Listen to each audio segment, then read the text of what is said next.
Hello friends, இன்னைக்கு நம்ம பார்க்க போறது ஜாப்பனீஸ் anime சீரிஸ்னா the world finest assassin get reincarnated in another world season 1 episode 10 தான் இன்னைக்குள்ள வீடியோல பார்க்க போறோம். இந்த எபிசோட்ஸ்ல நமக்கு நிறைய ஹிண்ட்ஸ் கொடுத்திருப்பாங்க. சில விஷயங்கள் உங்களுக்கு இந்த எபிசோட்ல குழப்பமா இருந்தாலும் கூட போக போக இருக்கிற எபிசோட்ல உங்களுக்கு தெளிவா புரிய ஆரம்பிக்கும். சோ இந்த எபிசோட கேர்ஃபுல்லா வாட்ச் பண்ணுங்க. சரி வாங்க நம்ம பலபலன்னு பேசாம இன்னைக்குள்ள கதைக்குள்ள போலாம். இன்னைக்கு நம்ம பார்க்க போறது தி world finest assassin get reincarnated in another world season 1 episode 10.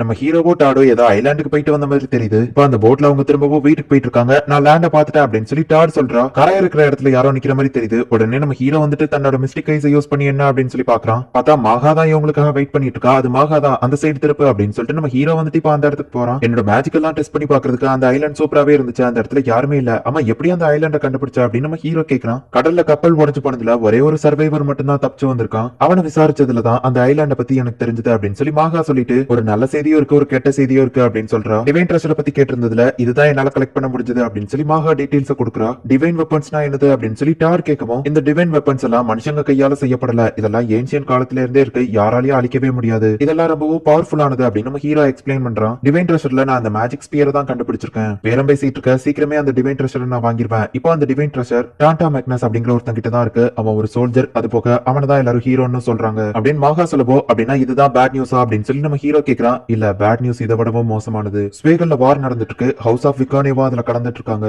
House of விகானேவா எதிர்த்து சண்டை போடுறது வேற யாரும் இல்ல டிவைன் ட்ரெஷரை வச்சிருக்க மேக்னஸ் தான் அப்படின்னு சொல்லி மாகா சொல்றா. டியா விகானிக்கு என்னாச்சோ அப்படின்னு சொல்லிட்டு நம்ம ஹீரோ போயிட்டு அவளை பார்க்கலாம் அப்படின்னு சொல்லி போயிருக்கான். என்ன இந்த மாசம் ரொம்ப ஃபுல் சீக்கிரம் வந்துட்டு எனக்கு தெரியும் உன்னால என்ன பார்க்காம இருக்க முடியல அப்படின்னு சொல்லிட்டு அவனை உள்ள கூப்பிடுறா. நான் சாக்லேட்ஸ் எதுவும் வாங்கிட்டு வரல என்ன மன்னிச்சிரு அப்படின்னு நம்ம ஹீரோ சொல்லவோ பரவாயில்ல இருக்கணும் நீ வந்ததே எனக்கு போதும் அப்படின்னு சொல்லி அவ பேசுறா. டியா நீ நார்மலா தானே இருக்க அப்படின்னு நம்ம ஹீரோ கேக்குறான். எனக்கு என்ன நான் நார்மலா தான் இருக்கேன் அப்படின்னு சொல்லி அவ சொல்றா. ஸ்வேகல்ல வார் நடந்துட்டு இருக்கே அப்படின்னு நம்ம ஹீரோ கேட்கவும் அதை பத்தி எனக்கு தெரியும். ஹவுஸ் ஆஃப் விகோனேவா அதுல கலந்துக்கிட்டாங்கன்னு சொல்லி நான் கேள்விப்பட்டேன் அப்படின்னு சொல்லி நம்ம ஹீரோ கேட்கவும் ஹவுஸ் ஆஃப் விகோனே மேஜிக்ல தான் ரொம்பவும் திறமைசாலி. நாங்க மேஜிக்கை வச்சு தான் ஃபைட் பண்ணுவோம். சோ கவலைப்படாத அப்படின்னு சொல்லி அவ சொல்றா. இலிக் பாலார் அப்படிங்கிற என்னோட மெர்ச்சன்ட் ஐடென்டிட்டியை வச்சு என்னால உனக்கு ஹெல்ப் பண்ண முடியும். நான் உன்னை சேஃபா வேற ஒரு இடத்துக்கு கூட்டிட்டு போயிருவா அப்படின்னு சொல்லி நம்ம ஹீரோ கேட்கறான். இதுக்கு மேல நீ பேசாத இல்லன்னா நான் டென்ஷன் ஆயிருவேன். ஸ்வேகல்ல என்ன நடந்துட்டு இருக்குன்னு எனக்கு நல்லாவே தெரியும். நான் ஹவுஸ் ஆஃப் விகோனேவோட ஒரு டாட்டர். இந்த நாட்டோட மக்களை காப்பாற்ற வேண்டியது என்னோட பொறுப்பு தான். ஆனா நீ என்ன கோல மாதிரி ஓடி ஒளிஞ்சுக்கிட சொல்றியா அப்படின்னு அவ கேட்டுட்டு நான் சும்மா சொன்னேன் நான் கோவமே படல. நம்ம வருத்தப்படுறதுனால எந்த ஒரு விஷயமும் மாறிட போறது இல்ல. நம்ம ரெண்டு பேரும் ஊரை சுத்தி பார்க்க போலாமா? ஏன்னா எங்க செக்யூரிட்டிஸ் யாரும் இன்னைக்கு இல்ல. எங்க அப்பாவும் வீட்ல இல்ல அப்படின்னு சொல்லி எந்த ட்ரெஸ் போடலாம் அப்படின்னு கேக்குறா. நீ காமிச்ச அந்த ரெண்டு ட்ரெஸ்ஸையுமே ஏன் போடல அப்படின்னு நம்ம ஹீரோ கேட்கும். நானும் உன்னையும் என்னோட ஹேருக்கு கலர் பண்ணிட்டேன். அப்படின்னா நான் யாருன்றது யாருக்கும் தெரியாது. என்னோட ஹேர் கலருக்கு இந்த ட்ரெஸ் தான் சூட் ஆகுது. சரி நம்ம ஃபர்ஸ்ட் எங்க போலாம் அப்படின்னு சொல்லி அவ கேக்குறா. அந்த இடத்துல என்னென்ன சாப்பாடு எந்தெந்த இடத்துல கிடைக்கும் அப்படிங்கிறது நம்ம ஹீரோக்கு நல்லாவே தெரிஞ்சிருக்கு. என்னோட ஊர் இது. ஆனா எனக்கே தெரியாத விஷயங்கள் தான் உனக்கு எப்படி தெரிஞ்சிருக்கு அப்படின்னு சொல்லி அவ கேக்குறா. சின்ன பையனா இருக்கும் போதுல இருந்தே மாசம் மாசம் அவனை பார்க்க இங்க வரேன். எல்லா விஷயத்தையுமே நான் தெரிஞ்சு வச்சுக்கிட்டேன் அப்படின்னு நம்ம ஹீரோ பேசிட்டு இருக்கும் போதே டக்குன்னு ஸ்டாப் ஆகுறான். என்னாச்சு அப்படின்னு சொல்லி அவ கேட்கும். இல்ல அவனை பார்க்க ஒரு சோல்ஜர் மாதிரி தெரியுது. இது கிட்டத்தட்ட என்னோட ஹேபிட் மாதிரின்னு சொல்லலாம். என்னோட சுத்தி இருக்கிறவங்க எப்படிப்பட்டவங்க அப்படிங்கறத என்னால ஈஸியா தெரிஞ்சுக்க முடியும். கிட்டத்தட்ட இது ஒரு சிக்ஸ்த் சென்ஸ் மாதிரி தான். இங்க இருக்கிற நிறைய பேரை பாக்குறதுக்கு சோல்ஜர்ஸ் மாதிரியே தெரியுது அப்படின்னு நம்ம ஹீரோ சொல்றான். வீகல்ல வார் நடக்கிறதுனால பாதி பேர் சேஃப்டிக்காக இந்த இடத்துக்கு வந்திருப்பாங்களா இருக்கும் அப்படின்னு சொல்லி டியா சொல்லிட்டு அந்த இடம் பார்க்க சூப்பரா இருக்கு அப்படின்னு சொல்லிட்டு நம்ம ஹீரோவை ஒரு டாய் ஷாப்க்கு கூட்டிட்டு போறா.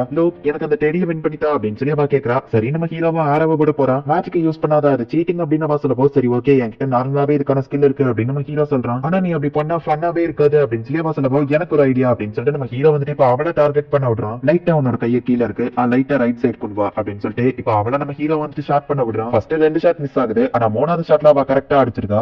எனக்கு பிடிச்ச பியரை நான் வின் பண்ணிட்டேன் அப்படின்னு சொல்லிட்டு அவ இப்ப ரொம்ப ஹாப்பி ஆகுறா. எப்படி இருந்தாலும் அந்த கடைக்கு லாஸ்ட் தான் அப்படின்னு நம்ம ஹீரோ சொல்லப்போம். ஆனா இதை நம்ம நேர்மையா வின் பண்ணிருக்கோம் அப்படின்னு சொல்லி அவ சொல்றா. லெசானியா சாப்பிட போலாம் அதுதான் எனக்கு பிடிக்கும் அப்படின்னு சொல்லி அவ சொல்லப்போ எனக்கு அது எங்க கிடைக்கும் தெரியும் அப்படின்னு நம்ம ஹீரோ அவளை கூட்டிட்டு போறான். இப்ப 20 வருஷத்துக்கு முன்னாடி காமிக்கிறாங்க. வேர்ல்ட்லயே பெஸ்ட் டீச்சர் நீங்க தானே எனக்கு தெரியும் அப்படின்னு காடஸ் சொல்லப்போ நான் யாருக்கு டீச் பண்ணணும் அப்படின்னு சொல்லி அவ கேக்குறா. இந்த உலகத்தோட ஹீரோக்கு தான் நீ டீச் பண்ண போற அப்படின்னு சொல்லி அந்த காடஸ் அந்த டீச்சரை ரீஇன்கார்னேஷன் பண்றா. அப்ப அந்த டீச்சர் போனதுக்கு அப்புறமா காடஸ் ரொம்பவும் சோகமாயிட்டு world preservation administrator number 3800 higher காட்ஸ்க்கு ரிப்போர்ட் பண்றேன். இந்த உலகம் அடிய போது ஹீரோவோட அவேக்னிங்க தடுத்து இந்த உலகத்தை காப்பாத்துறதுக்காக ஒரு சோலை நான் தேடிட்டு இருக்கேன் அப்படின்னு சொல்லி அவ சர்ச் பண்றா. இந்த காடஸ் பண்ற விஷயத்த நமக்கு இந்த எபிசோட்ல தெளிவா காட்டல. இப்ப நம்ம ஹீரோவோ டியாவோ போயிட்டு லெசானியா சாப்பிடுறாங்க. ஓ கூட சேர்ந்து சாப்பிடுறதுனால லெசானியா ரொம்பவும் சூப்பரா இருக்கு அப்படின்னு நம்ம ஹீரோ சொல்றான். எனக்கும் ஓ கூட சேர்ந்து சாப்பிடுறதுல லெசானியா சூப்பரா தான் இருக்கு. ஆனாலுமே உன் கையால சமைச்சு கொடுத்து சாப்பிட்டா இன்னும் நல்லா இருக்கும் அப்படின்னு சொல்லி அவ சண்டை போடுறான். அப்படின்னா நெக்ஸ்ட் டைம் நீ 2 டேக்கு வரும்போது என் கையாலே நான் உனக்கு லெசானியா சமைச்சு தரேன் அப்படின்னு நம்ம ஹீரோ சொல்லவும் அடுத்த தடவை நான் வரேன் அப்படிங்கறத நம்ம ஹீரோ சொன்னது கேட்கவுமே அவ ஒரு மாதிரி கொஞ்சம் சோகமாக்குறா. என்னாச்சு அப்படின்னு நம்ம ஹீரோ கேட்கறான். ஒண்ணும் இல்ல அப்படின்னவா சமாளிச்சிருதா. இன்னைக்கு உன் கூட நான் வெளியே வந்தது எனக்கு ரொம்பவும் என்ஜாயபிளா இருக்கு அப்படின்னு சொல்லி டியா சொல்லவோ எனக்கும் தான் அப்படின்னு நம்ம ஹீரோ சொல்றான். ஒரு சின்ன பையன் படியில உட்கார்ந்து அழுதுட்டு இருக்கவோ என்னாச்சு அப்படின்னு போய் டியா கேட்கறான். அவன் பேசவே மாட்டேங்கிறான். டியா அந்த பொம்மையை என்கிட்ட கூட அப்படின்னு சொல்லி அந்த பொம்மையை வச்சு நம்ம ஹீரோ பேசுறான். அவன் பேர் என்ன என்னாச்சு அப்படின்னு கேட்கவும் என்னோட பேரு ரீகோ, எங்க அம்மாவை காணோம் அப்படின்னு சொல்லி அவன் சொல்றான். சரி அப்படின்னா அவங்க அம்மா கண்டிப்பா இந்த இடத்துல அவனை தேடிட்டு இருப்பாங்க அப்படின்னு சொல்லி இப்ப மேஜிக் யூஸ் பண்ணி அவங்க அம்மா வாய்ஸ் எங்க கேக்குது அப்படின்னு சொல்லி அவங்க தேடி பாக்குறாங்க. அவங்க அம்மாவோட வாய்ஸ் அந்த மெயின் ஸ்ட்ரீட் பக்கமா கேக்குது அப்படின்னு சொல்லி டியா சொல்றா. இப்ப அந்த பையனை அந்த இடத்துக்கு கூட்டிட்டு போறாங்க. ஒரு வழியா அந்த பையனோட அம்மாவை அவங்க கண்டுபிடிச்சிருக்காங்க. லோக் நீ ரொம்பவும் நல்லவன் அப்படின்னு சொல்லி அவ சொல்லவோ இல்ல நான் சுயநலவாதி தான். ஃபர்ஸ்ட் டைமா நம்ம வெளியே வந்திருக்கோம், உனக்கு ஸ்வீட்டான மெமரிஸ் இருக்கணும்னு நான் ஆசைப்பட்டேன். நம்ம ஃபர்ஸ்ட் டைமா டேட்டிங் வந்திருக்கோம், அந்த பையன் அழுது அதனால நீ கஷ்டப்பட்டீங்கன்னா அதுக்காக தான் நான் இதை பண்ணேன் அப்படின்னு நம்ம ஹீரோ சொல்றான். அப்படின்னா நீ இன்னும் ரொம்பவும் நல்லவன் அப்படின்னு அவ சொல்லிட்டு நீ எனக்காக இந்த விஷயத்த பண்ணதுக்காகவே நான் உனக்கு ஸ்பெஷலா ஒரு பிரைஸ் வச்சிருக்கேன் அப்படின்னு சொல்லிட்டு நம்ம ஹீரோவை ஒரு ஹாட் ஸ்ட்ரிங் கூட்டிட்டு போறா. என்ன ட்ரெஸ் கல்ட்ரை இது என்ன மிக்சட் பாத்தா அப்படின்னு சொல்லி அவன் கேட்கவும் எதுக்கு லோக் கவலைப்படுறா அப்படின்னு சொல்லி அவன் கேட்கறா. இந்த இடத்துல ஜென்ஸ் அண்ட் லேடி சேர்ந்து குளிக்கிற மாதிரி போடலையே அப்படின்னு நம்ம ஹீரோ கேட்கவும் கவலைப்படாத நான் இந்த மொத்த இடத்தையுமே புக் பண்ணிட்டேன் அப்படின்னு சொல்லி நம்ம ஹீரோ கிட்ட சொல்றா. இதுல வந்துட்டு தேவையில்லாத சீன் தான் வரும் அப்படிங்கிறதுனால இதுல கான்செப்ட் என்ன அப்படிங்கறத மட்டும் நான் ஷார்ட்டா எக்ஸ்பிளைன் பண்றேன். நம்ம ஹீரோ பாபா ஹாட் ஸ்ட்ரிங்க் கூட்டிட்டு போயிட்டு லோக் உனக்கு 2 or 3 எவ்வளவு முக்கியமோ அதே மாதிரி தான் எனக்கு ஹவுஸ் ஆஃப் விகோனேவும் இங்க இருக்கிற கிங்டம் அண்ட் மக்களை நான் காப்பாத்தணும் அப்படின்னு சொல்லி ஆசைப்படுறேன். நான் ஹவுஸ் ஆஃப் விகோனேவை சேர்ந்தவா அப்படிங்கிறதுனால இந்த ரெஸ்பான்சிபிலிட்டி எனக்கும் இருக்கதா செய்யுது. இங்க இருக்கிற மக்கள் எல்லாரையுமே எனக்கு ரொம்பவும் பிடிக்கும். ஸ்வேகல்ல நடக்கிற வரல கண்டிப்பா எங்க அப்பா தோத்து போறதுக்கான சான்ஸ் கூட இருக்கு. அவர் தோத்து போனாலுமே கூட மேஜிக் யூசர் அப்படிங்கறதுனால சேஃபா வீட்டுக்கு வந்துப்பாரு. அவர் திரும்ப வரும்போது நான் வீட்டுல இருக்கணும் அப்படின்னு டியா சொல்லவும் எதுக்கும் நீங்க எஸ்கேப் ஆகிறதுக்கு நான் பிளான ப்ரிப்பேராவே வச்சிருக்கேன் அப்படின்னு சொல்லி நம்ம ஹீரோ சொல்றான். ரொம்பவும் தேங்க்ஸ் லோக் அப்படின்னு சொல்லி அவ சொல்றா. இப்ப அவங்க 2 பேருமே நல்லா என்ஜாய் பண்றாங்க. லூக் இப்ப சில பிரச்சனைகள் போயிட்டு இருக்கிறதுனால இதுக்கப்புறம் என்னால உன்னை மீட் பண்ண முடியுமான்னு தெரியல. நம்ம மீட் பண்ற டைம் வரும்போது நானே உனக்கு தகவல் அனுப்புறேன் அப்படின்னு சொல்லி டியா சொல்றா. சரி ஓகே அப்படின்னு சொல்லிட்டு நம்ம ஹீரோவா அந்த இடத்துல இருந்து கிளம்புறான். டியா நம்ம ப்ராமிஸ் நான் மறக்க மாட்டேன், உனக்கு லசானியா கண்டிப்பா செஞ்சு தருவேன் அப்படின்னு நம்ம ஹீரோ சொல்றான். அவ்வளவு சரி ஓகே அப்படின்னு சொல்றா.